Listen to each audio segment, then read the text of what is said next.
Շնորհակալ եմ պարոն վարչապետ տեղեկատվության համար, թվում է թե հանրության ուշադրությունից վրիպեց կամ շատ չքննարկվեց նաև Մարգարայի անցակետի բացման հանգամանքը, ժամանակավոր բացման հանգամանքը, կարող է արդյոք սա որևէ չափավոր լավատեսություններ շնչել, արդեն իսկ զարգացող հայ-թուրքական հարաբերությունների կոնտեքստում, որովհետև կրկին չափազանցրած չեմ լինի, եթե ասեմ, որ վերջին տարիներին ակնհայտորեն լավարկվել են հարաբերությունները, այն իմաստով, որ կան շփումներ, գուցե դրանք վերջնական արդյունքը կամ կանխատեսելի մեզ համար կանխատեսելի արդյունք չեն տվել, բայց մի քանի դրվագ առանձին ինձ ամենայն դեպս լավատեսություն է ներշնչում հայ-թուրքական հարաբերությունների զարգացման կոնտեքստում կխնդրեի նաև ձեր դիտարկումն այսպես։ Շնորհակալ եմ, Մարգարայի անցակետը բացվել է սահմանային կետը Սիրիա հումանիտար օգնության Շարասյան անցման համար եւ այսքանով տեղի ունեցած աննախադեպ չէ, որովհետեւ նաև արդեն իսկ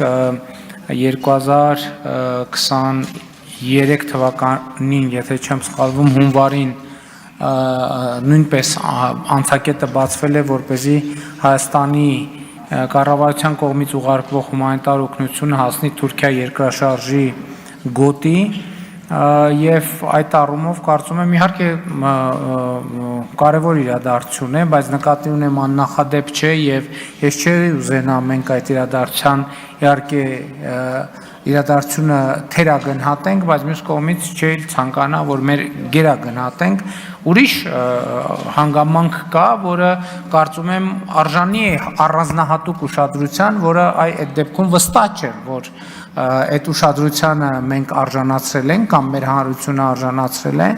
այն որ 2025 թվականի մարտի 1-ի դրությամբ Հայաստանի Հանրապետության մուտքի եւ ելքի բոլոր